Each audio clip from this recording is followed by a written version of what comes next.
आज armed forces veteran day है और इस सिलसिले में एलजी मनोज सिन्हा ने यहाँ राजभवन में एक तकरीब को संबोधित किया। एक फंक्शन हुई थी यहाँ पे जिसमें उन्होंने बहुत सारी चीज़ों का जिक्र किया। उन्होंने ये कहा कि जो आतंकवाद है वो आखिरी सांसें गिन रहा है और आतंकवाद को ख़त्म करने के लिए जो एक्स सर्विसमैन हैं उनका तजुर्बा हमें चाहिए, गाइडेंस चाहिए ताकि मिलजुल के आतंकवाद को ख़त्म किया जाए। और भी कई इशूज़ पर बात की। उन्होंने कहा हाउसिंग कॉलोनी बनाई जाएगी। मेरे पीछे जो आप देख रहे हैं ये एक्स सर्विसमैन हैं। उन्होंने अपने दौर में तरह तरह की पोजीशंस पे काम किया है और आज भारी संख्या में लोग जो एक्स सर्विसमैन थे वो यहाँ इस तकरीब में शिरकत उन्होंने की। मेरे साथ सबसे पहले मैं बात करूँगा एसएस पठानिया साहब से।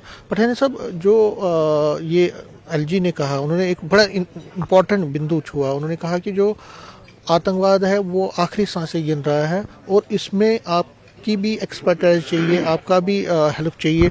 क्या कहेंगे इस पर?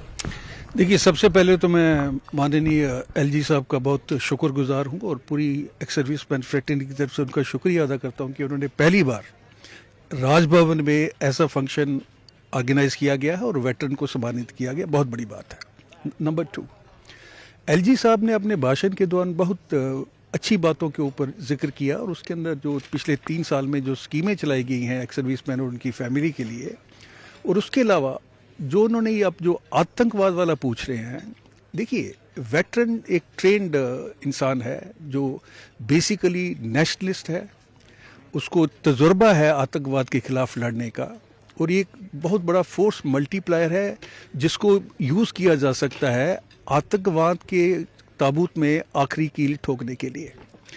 उम्मीद है कि ये कंसेप्ट जो है ग्राउंड पे इम्प्लीमेंट किया जाएगा और मैं आपको ये एश्योरेंस दिलवाना चाहता हूँ कि एक्स सर्विसमैन इसमें पीछे नहीं हटेंगे, क्योंकि आतंकवाद के खिलाफ लड़ना हम सबका फ़र्ज़ है और इसको पूरी तरह से खात्मा करने के लिए जो ये इनिशिएटिव ले रहे हैं गवर्नर साहब, वो काबिल तारीफ़ है और उसकी मैं उनकी सराहना करता हूँ। आपका नाम सर?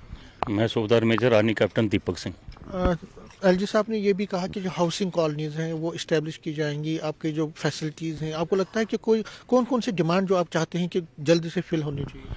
अभी जैसे उन्होंने बोला हाउसिंग के लिए, तो ये सबसे पहले काफ़ी देर से जो है काम चल रहा है, ये हो जाए जल्दी तो इससे तो बहुत ही अच्छा होगा।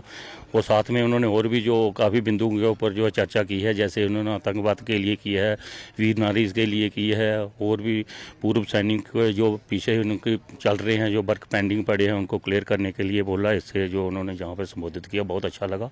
वो तो बहुत ही बढ़िया यहाँ पर जो उन्होंने आज जो संबोधित किया जनता को, इससे बहुत अच्छा लगा। और इससे क्या होता है कि वीर नारी और जितने भी भूतपूर्व सैनिक हैं उनका क्या है मनोबल बढ़ता है और इससे क्या है कि देश में भी जो है काफ़ी फर्क पड़ेगा, जिससे कि हमारे सैनिक जो प्रेजेंट हैं उनकी भी जो घर पे हैं उनके बारे में उन्होंने बताया कि सैनिक तो बेचारे बाहर ही रहते हैं, सेवा का कार्यरत रहते हैं, लेकिन उनका घर में जो है बाकी समाज जो है उनको देखे तो उससे और भी उनका क्या है मोटिवेशन होगा और अच्छे तरीके से कार्य मोटिवेशन होगा। ये इम्पोर्टेंट। आपका नाम?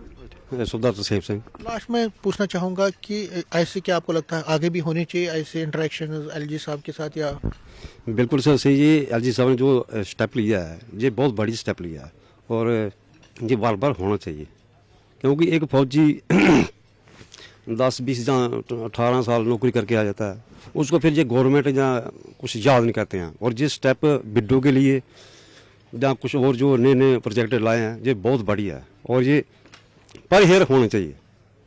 हाँ, और ये होना चाहिए। तो सारे तौर पर जो एक्स सर्विसमैन है ये कह रहे हैं कि जो ये इंटरेक्शन है, ये ऐसी इंटरेक्शन बार बार होनी चाहिए, उससे फ़ायदा पहुंचता है। और जो एलजी साहब ने यहाँ पे आज बात की उससे ये उनका मनोबल बढ़ा है और आगे भी ऐसे अगर चीज़ें होती रहेंगी तो उससे और ज़्यादा इनका मनोबल बढ़ेगा और ये नेशन के लिए, अपनी कंट्री के लिए और ज़्यादा कंट्रीब्यूट कर पाएंगे। कैमरामैन आशु के साथ में समीर भट्ट, न्यूज़ 18 जम्मू।